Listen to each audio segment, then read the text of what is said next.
Another of the saints I'd like to talk about during this month of November is actually my patron saint, St. John the Baptist. St. John the Baptist was the Lord's herald.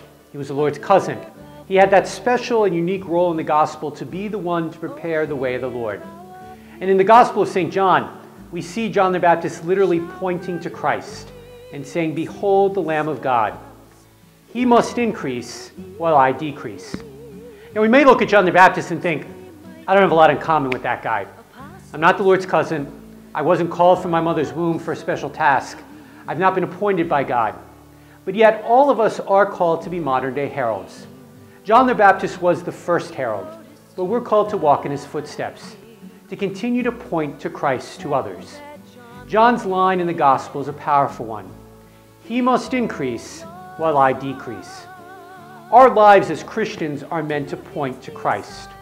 By our words, by our actions, we're called to point others to the Lord. It's not about calling attention to ourselves, it's about calling attention to God. And that's a good thing for us to remember. John, as the herald of Christ, did that masterfully.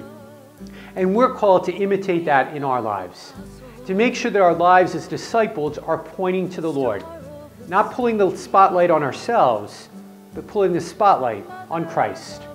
And when we walk in John's footsteps of pointing to Christ in everything that we do, then we too become the modern-day heralds of Christ. Not a homily, not a sermon, but just something to think about.